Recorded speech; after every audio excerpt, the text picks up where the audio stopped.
Good morning बच्चों, आपके अपने यूट्यूब चैनल अमर स्टडी मित्र में आपका स्वागत है। मैं आपका एजुकेटर अमर कुमार फिर से उपस्थित हो गया हूं।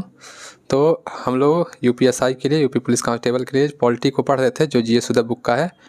तो 2 लेक्चर हो गया था, आज ये तीसरा लेक्चर है। आज हम लोग पढ़ेंगे संघ एवं उसका राज्य क्षेत्र। संघ एवं उसका राज्य क्षेत्र हम लोग पढ़ेंगे आज से हम लोग एक एक अनुच्छेद को इस किताब में किस तरीके से, इस बुक में किस तरीके से दिया गया उसको हम लोग कवर करेंगे।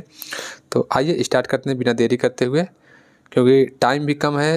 एग्ज़ाम का नोटिफिकेशन जैसे कि आप लोग देख रहे हैं, फॉर्म भी फिल होने लगा है यूपीएसआई का। जो बच्चे यूपीएसआई की तैयारी कर रहे हैं या यूपी पुलिस की तैयारी कर रहे हैं, तो अगर कोई भी किसी भी तरीके का हेल्प चाहिए नोट से संबंधित या फिर स्ट्रेटजी से संबंधित, तो आप लोग हमसे जुड़ सकते हैं। डिस्क्रिप्शन बॉक्स में हमारे टेलीग्राम का लिंक भी दिया गया है और नंबर भी है। अगर किसी भी तरीके की आपको जानकारी चाहिए तो हमसे जुड़कर अपनी तैयारी को बेहतर बना सकते हैं, हमारे साथ अपनी तैयारी को बूस्ट कर सकते हैं। तो ठीक है, आइए स्टार्ट करते हैं। हमारा जो आज का टॉपिक है संघ एवं उसका राज्य क्षेत्र। तो सबसे पहले अनुच्छेद 1 से 4 तक हम लोग देखेंगे, संघ एवं उसका राज्य क्षेत्र भाग 1। ठीक है, कहाँ तक दिया है? 1 से 4 तक दिया गया है संघ और उसका राज्य क्षेत्र। और ये किस भाग में? भाग 1 में। इसमें क्या दिया गया है कि संघ और उसका क्षेत्र भौगोलिक क्षेत्र, जैसे संघ शासित प्रदेश और राज्य दोनों, ये जो होता है ये संघ और राज्य क्षेत्र के अंतर्गत आता है। ठीक है, तो सबसे पहले अनुच्छेद 1 में देखेंगे, आर्टिकल 1 में क्या कहता है कि इंडिया अर्थात भारत राज्यों का संघ होगा। इंडिया अर्थात भारत राज्यों का संघ होगा। क्या होगा? राज्यों का संघ होगा। भारत के राज्य क्षेत्र में शामिल होंगे, क्या क्या शामिल होगा? राज्य होंगे, संघ शासित प्रदेश यानी कि यूनियन टेरिटरी यूटी होंगे, और अधिग्रहित क्षेत्र, ये सब भारत के राज्य क्षेत्र में शामिल होंगे। राज्य की परिभाषा भी आप लोगों को देखने को मिलेगा, अनुच्छेद 12 के अंतर्गत आपको राज्य की परिभाषा देखने को मिलेगा। ठीक है, इसको आप लोग इतना समझ में आया? क्या क्या होगा? इंडिया अर्थात भारत राज्यों का संघ होगा, ये अनुच्छेद 1 में दिया गया। यही लाइन आप लोगों को एकदम डिक्टो याद करना। और भारत राज्य क्षेत्र में जो शामिल है, राज्य, संघ शासित प्रदेश और अधिग्रहित क्षेत्र, ये भारत राज्य ये शामिल है। ये भी क्वेश्चन बनता है, जैसे क्वेश्चन मतलब निम्नलिखित में से भारत है, राज्यों का संघ है, राज्यों का परिसंघ है, राज्यों का यूनियन है, राज्यों का अर्धसंघ है, ऐसे बनता है। तो क्या आप लग लगाएंगे कि राज्यों का यूनियन है, यानी कि निवासी विनाशी राज्यों का अविनाशी संघ है, भारत और कनाडा दोनों। ठीक है, आगे देखते हैं अनुच्छेद 2। अनुच्छेद 2 में क्या दिया गया है? आर्टिकल 2 की बात करें तो अनुच्छेद 2 में दिया गया है, संसद कानून द्वारा नए राज्यों को संघ में शामिल कर सकती है या उनकी स्थापना कर सकती है। संसद नए राज्यों के प्रवेश या स्थापना को मंजूरी दे सकती है। कहने का मतलब है, अनुच्छेद 2 के तहत जो है संसद नए कानून बना सकती है, नए राज्यों को संघ में शामिल करना या उनकी स्थापना करना, नए राज्यों को प्रवेश देना या स्थापना करने के लिए जो मंजूरी है, ये किसके पास? संसद के पास है। ये जो है यानी कि भारत में नए राज्यों को प्रवेश करना और स्थापना करना, ये अनुच्छेद 2 में दिया गया है। नए राज्यों को जो पहले से भारत संघ में नहीं है, मतलब नए राज्य जो है उनको मिला सकते हैं और किसी नए क्षेत्र से राज्य बना सकते हैं। जैसे सिक्किम एक राज्य नहीं था, उसको बाद में बनाया गया। ठीक है, नए क्षेत्र को राज्य बनाना, ये जो है ये दोनों ये अनुच्छेद 2 के अंतर्गत है। ठीक है, समझ में आया? कुछ ऐतिहासिक चीज़ें हैं, इसको भी देखते हैं। कुछ घटनाएं हुई थी, उसको दिया गया है कि इसमें 1961 में गोवा का भारत में विलय हुआ था। ठीक है, 1961 तक गोवा पर पुर्तगालियों का अधिकार था, ये आप लोगों को याद होगा। सबसे पहले भारत में पुर्तगाली आए थे और सबसे बाद में पुर्तगाली ही गए थे। ठीक है, 1974-1975 में 35वें एवं 36वें संविधान संशोधन का संदर्भ जो था, सिक्किम के भारत के साथ एकीकरण से संबंधित थे। शुरू में एक सह राज्य के रूप में और बाद में एक पूर्ण राज्य के रूप में। कहने का मतलब ये 35वां संविधान संशोधन 1974 में जो है सिक्किम को सहयुक्त राज्य का दर्जा दिया था, यानी पूर्ण राज्य नहीं था। फिर उसके बाद 36वां संविधान संशोधन होता है 1975 में, इसके द्वारा सिक्किम को पूर्ण राज्य का यानी कि 22वां राज्य बनाया गया। ठीक है, ये था। फिर इसी में एक पॉइंट देखने को मिलता है कि जो 100वां संविधान संशोधन अधिनियम 2015 में हुआ था, उसमें भारत और बांग्लादेश के मध्य कुछ भूमियों का समझौता हुआ था। कुछ गांव भारत वाले और कुछ गांव वाले, ऐसे अदला बदली कुछ सिस्टम था। ठीक है, तो वो भी इसी संबंधित है अनुच्छेद 2 से। ठीक है, अनुच्छेद 3 में क्या है इसको देखते हैं। आर्टिकल 3 या अनुच्छेद 3 इसमें है कि यह विधेयक संसद को नए राज्य बनाने, मौजूद राज्यों के क्षेत्रों, सीमाओं या नामों में परिवर्तन करने का अधिकार देता है। जैसे किसी भी नए राज्य को बनाना है, अब उत्तर प्रदेश से उत्तराखंड बना था, याद होगा आप लोगों को 2002 में, सॉरी 2000 में, ठीक है, उत्तर प्रदेश से उत्तराखंड 2000 में बना था। यहाँ 2007 दिया है, ठीक है, इस तरीके से।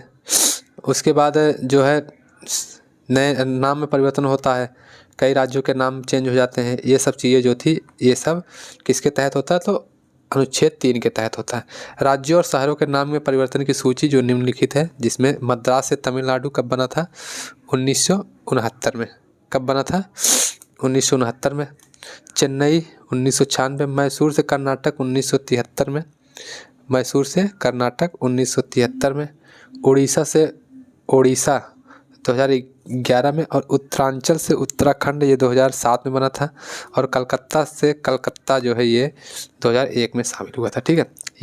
ये जानते क्या है, ये जैसे उत्तर प्रदेश से उत्तरांचल नाम का एक राज्य बना था 2000 में, 9 नवंबर 2000 में 27वां राज्य उत्तरांचल बना था। फिर उसी को 2007 में उसका नाम चेंज करके उत्तराखंड कर दिया गया है, ठीक है। ये चीज़ है 2007 का, ठीक है बच्चों, इतना समझ में आया। अनुच्छेद 3 समझ में आ गया ना, कि नए राज्य बनाना, सीमा नाम में परिवर्तन करना, ये सब अनुच्छेद 3 के तहत होता है, ठीक है। फिर कुछ दिया गया है, इसको देखते हैं। भारतीय संघ की अवधारणा कैसे कैसे है क्या। भारत को विनाशकारी राज्यों का अविनाशी संघ के रूप में वर्णित किया गया है।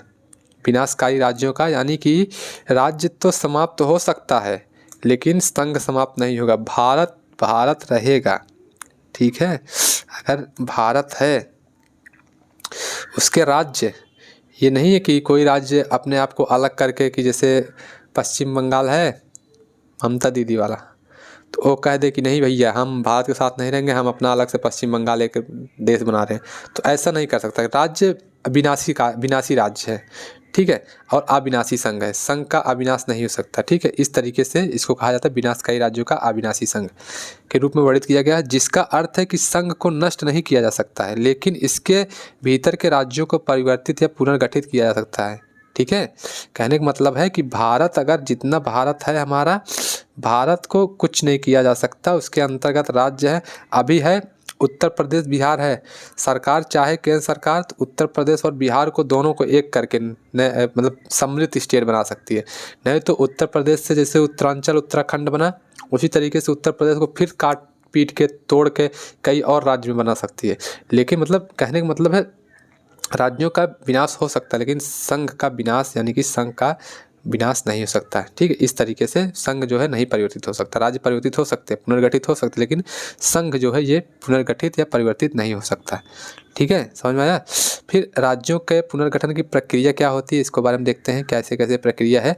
तो राज्यों के पुनर्गठन के लिए राष्ट्रपति की पूर्व अनुमति आवश्यक है। प्रभावित राज्यों की राय लेना भी अनिवार्य है, हालांकि यह बाध्यकारी नहीं है। राष्ट्रपति की अनुमति तो आवश्यक है, लेकिन जैसे राज्यों की राय लेना ये जरूरी नहीं है, कि राय ले भी सकते हैं, नहीं भी राय ले सकते हैं, ठीक है। इसमें प्रभावित केंद्र शासित प्रदेशों की राय लेने की आवश्यकता भी नहीं है, ठीक है। संविधान की अनुसूचियाँ 1 और 4 का संदर्भ लें, जो क्रमशः राज्यों के नाम और राज्यसभा में सीटों के आवंटन से संबंधित है, ठीक है। ये होता है। अब आगे हम लोग बात करेंगे अनुच्छेद 4। समझ में आ गया अनुच्छेद 1, 2, 3, ठीक है। अनुच्छेद 1, 2, 3 समझ में आ गया है आप लोगों के, बताएंगे। अगर नहीं समझ में आया होगा तब अनुच्छेद 4 को तब करेंगे। अनुच्छेद 1 में क्या था, भारत या इंडिया राज्यों का संघ होगा।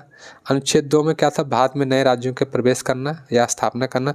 अनुच्छेद 3 में क्या था, संसद विधि बनाकर राज्यों के नाम में परिवर्तन कर सकते हैं, नए राज्यों का गठन कर सकती है, सीमा में परिवर्तन कर सकता है, ये सब था, ठीक है। और अनुच्छेद 3 प्रभावी हुआ था, उसके लिए एक कहानी देखने को मिलता है, ठीक है। एक कहानी मैं सुना रहा हूँ, ठीक, उसको आप लोग ध्यान दीजिए। एक कहानी थी जो मतलब सबसे पहले इसका जो पुनर्गठन के लिए ना यस्केधर कमेटी आई थी, यस्केधर समिति 1948 में आई थी। उसके बाद जो है एक नाम आता है निकल के, याद नहीं आ रहा, हाँ 1953 में कांग्रेसी नेता थे पोट्टी रामुल्लू करके थे। ठीक है, ये भाषाई आधार पर राज्यों गठन के लेकर 56 दिन के लिए आमरण अनशन पर बैठे थे और उनका निधन हो गया था। उसके बाद जो है आंध्र प्रदेश जो है पहली बार भाषाई आधार पर पहला राज्य बना था 1953 में, आंध्र प्रदेश। ठीक है, ये सब देख लीजिएगा, पढ़ लीजिएगा। ठीक है, अनुच्छेद 4 देखते हैं, इसमें क्या दिया गया है। इसमें कहा गया है कि अनुच्छेद 2 और 3 के तहत बनाया गया कोई भी कानून अनुच्छेद 368 के तहत संवैधानिक संशोधन नहीं माना जाएगा। यानी कि अगर 2 और 3 के तहत कोई कानून बनाया जा रहा है तो ये 368 के तहत संशोधन नहीं माना जाएगा। ठीक है, और इसका तात्पर्य यह है कि ऐसे कानून संसद में साधारण बहुमत से ही पारित किए जा सकते हैं। साधारण बहुमत से ऐसे कानून पारित किए जा सकते हैं। किसी राज्य का विघटन करना है, किसी राज्य में मतलब 2 राज्यों का निर्माण करना या नाम परिवर्तन करना, ये साधारण बहुमत से हो जाएगा। इसको 368 के तहत संविधान संशोधन नहीं माना जाएगा। ठीक है,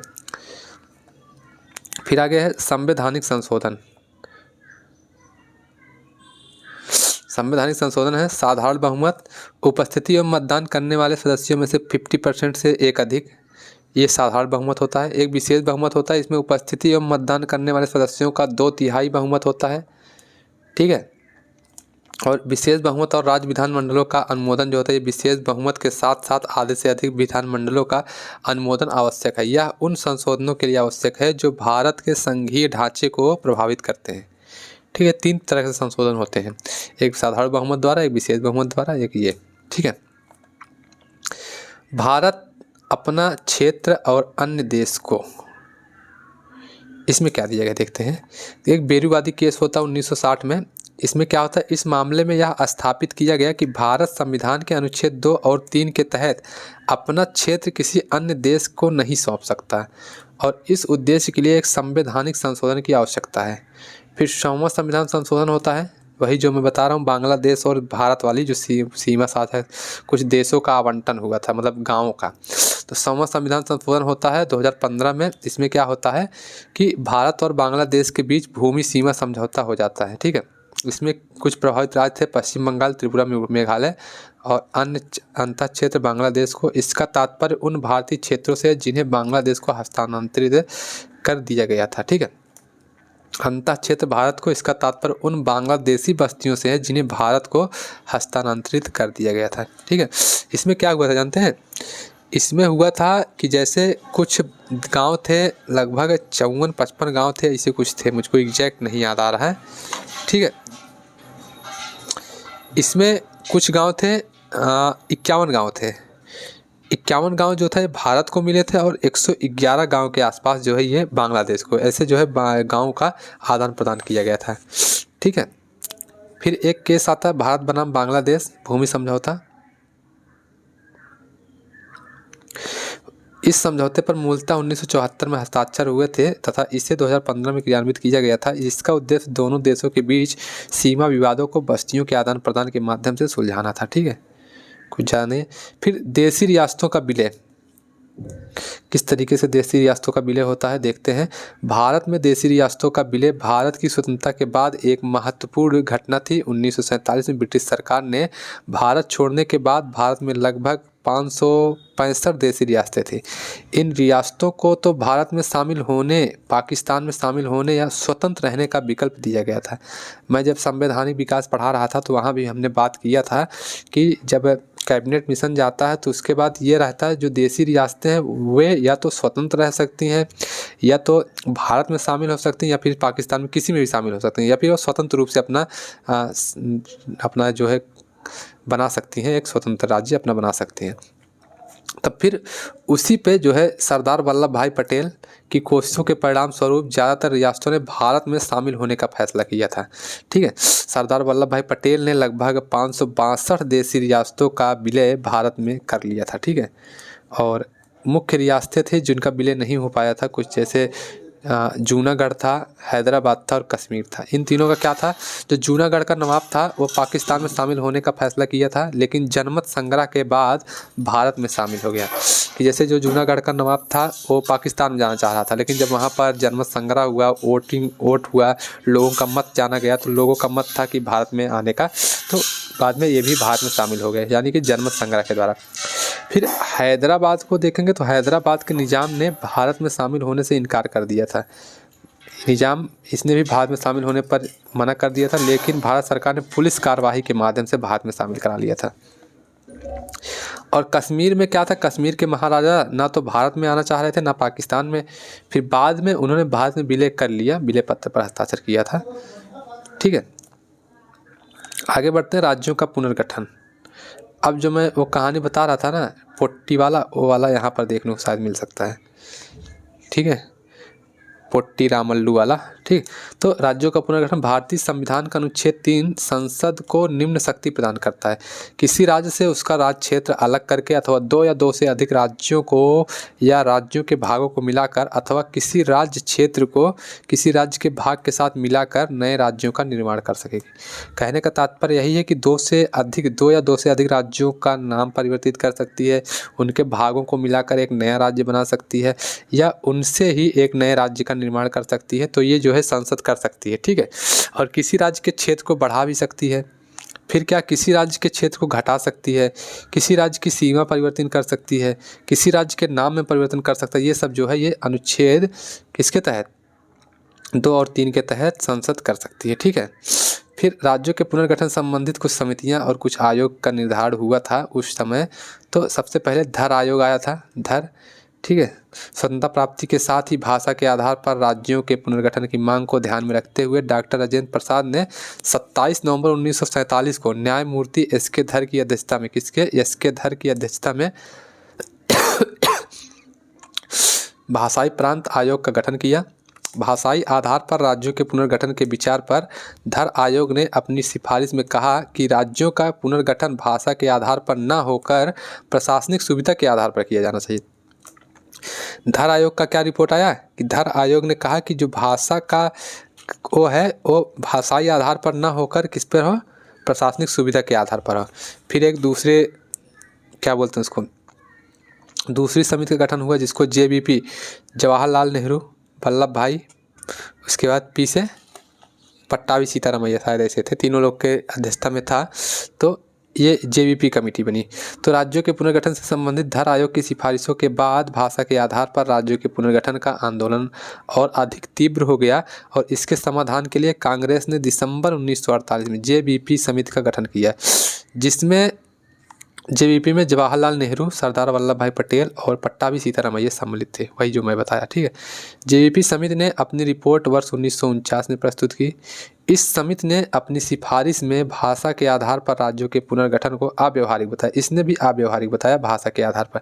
लेकिन फिर क्या हुआ, फिर वही मुद्दा इतना ज़्यादा हो गया, बढ़ गया कि भाषाई राज्य पुनर्गठन आंदोलन के दौरान 56 दिन तक, यानी कि भूख हड़ताल के बाद आंदोलन के नेता पोट्टी श्री रामुलु का निधन हो गया और जिसके बाद अक्टूबर 1953 में सरकार को विवश होकर भाषा के आधार पर राज्यों के पुनर्गठन की मांग को स्वीकार करना पड़ा। ठीक है, और मद्रास से तेलुगु भाषी क्षेत्र को अलग करके आंध्र प्रदेश राज्य का गठन कर दिया गया। आंध्र प्रदेश भाषाई के आधार पर गठित होने वाला पहला राज्य था। पहला राज्य कौन था, तो आंध्र प्रदेश था। ये पॉइंट याद रखिएगा, भाषाई आधार पर बनने वाला पहला राज्य कौन सा था, तो आंध्र प्रदेश 1953 में भाषाई आधार पर बनता है। फिर उसके बाद एक कमेटी का निर्माण किया जाता है जिसको फजल अली आयोग कहा जाता है। तो आंध्र प्रदेश के निर्माण के बाद अन्य राज्य भी भाषा के आधार पर राज्यों का पुनर्गठन की मांग उठाने लगे।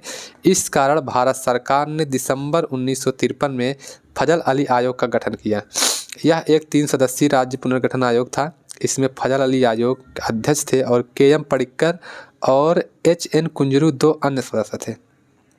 फजल अली आयोग ने 1955 में सरकार को अपनी रिपोर्ट सौंपी जिसमें निम्नलिखित सिफारिश की गई कि इसमें क्या क्या बातें थी फजल अली आयोग में। तो पहला था कि भाषा के आधार पर राज्यों का पुनर्गठन तार्किक रूप से व्यवहारिक नहीं है, अतः ऐसा कोई राज्य बनाना संभव नहीं है जो पूर्णतः एक भाषी हो। और सही बात है, कोई भी राज्य ऐसा तो बनाया नहीं जा सकता जब पूरी तरीके से एक भाषी राज्य हो। किसी भी, दूसरी पॉइंट थी इसमें, किसी भी नए राज्य के गठन में राष्ट्रीय सुरक्षा, वित्तीय, प्रशासनिक कुशलता को अधिक महत्व दिया जाना चाहिए, ना कि भाषा को। ठीक है, तीसरी पॉइंट थी इसमें कि राज्यों का वर्गीकरण भाग का, खा, गा, घा आदि में करना सही नहीं है, उन्हें एक भाग में शामिल किया जाए। ठीक है, जैसे जब संविधान बन रहा था ना उस टाइम इस तरीके से का खा गा खा करके ऐसे अलग अलग तरह के राज्य थे जो कमिश्नरेट थे, इस तरीके से अलग अलग मतलब पंक्तियों में उनका वर्गीकरण किया था। लेकिन फिर फजल अली आयोग के आधार पर इसको गलत ठहरा दिया जाता है।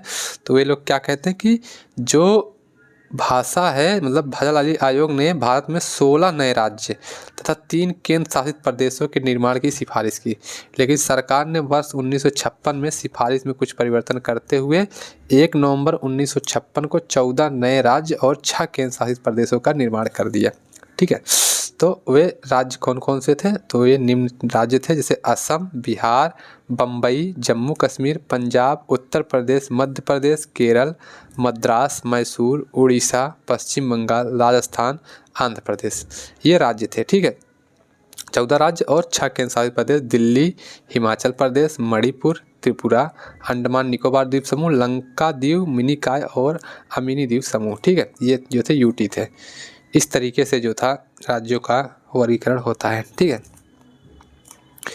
फिर क्या था? 1950 के बाद नवनिर्मित राज्य कौन कौन से? जब उसके बाद जब ये आयोग एक बार तो बना दिया 14 और 6, ठीक, उसके बाद फिर बीच बीच में संशोधन होते रहे, नए नए राज्य बनते रहे, फिर वो जो है उसको देखते हैं। तो आंध्र प्रदेश 1953 में बना, गुजरात 1960 1 मई 1960, महाराष्ट्र 1 मई 1960, नागालैंड 1 दिसंबर 1963, हरियाणा 1 नवंबर 1966। ठीक है, 1 नवंबर 1966 को हरियाणा बन गया। उसके बाद हिमाचल प्रदेश 25 जनवरी 1971 को, सिक्किम 16 मई 1975 को, मिजोरम 20 फरवरी 1987 को, अरुणाचल प्रदेश 20 फरवरी 1987 को, छत्तीसगढ़ 1 नवंबर 2000 को, उत्तराखंड 9 नवंबर 2000 को और झारखंड 15 नवंबर 2000 को। 2000 में तीनों बने थे। ठीक है, तेलंगाना 2 जून 2014 को। ठीक है, इस तरीके से जो है राज्यों का गठन हुआ और वर्तमान में जो भी है सिस्टम इस तरीके से बना। ठीक है, बस इतना ही आज करते हैं। कल जो है हम लोग भारतीय संविधान के स्रोत पढ़ेंगे। देखिए, पढ़ने का आज ही ख़त्म कर सकते हैं, लेकिन जैसे ये सब चीज़ें ना डाटा वाली चीज़ें हैं, इसको याद करना भी ज़रूरी है। ये काफ़ी इंपॉर्टेंट है, यहाँ से क्वेश्चन बनता है। ठीक है, तो इसको आप लोग याद कर लीजिएगा, पढ़ लीजिएगा। अनुच्छेद 1 2 3 4 और ये जो आयोग थे, राज्यों का पुनर्गठन आयोग जो थे, इनके बारे में समझ लीजिएगा। किताब में दिया गया जो, इसको पढ़ लीजिएगा, नहीं तो अलग से भी पढ़ लीजिएगा। बताएंगे तो मैं अपना नोट्स दे दूंगा, मेरे पास और भी नोट्स हैं अच्छे से थोड़ा सा और डीप में, अगर आप लोग को पढ़ना होगा तो सेंड कर दूंगा। तो कोई भी क्यूरी, कोई भी क्वेश्चन हो तो कमेंट बॉक्स में कीजिएगा और वीडियो को लाइक कीजिएगा, शेयर कीजिएगा और चैनल पर नया हो तो सब्सक्राइब जरूर कर दीजिएगा। ठीक है, मिलेंगे कल हम लोग भारतीय संविधान के स्रोत पढ़ेंगे और इसके आगे की जो भी चीज़ें हैं उसको पढ़ेंगे। ठीक है दोस्तों, तब तक के लिए बाय बाय, टेक केयर।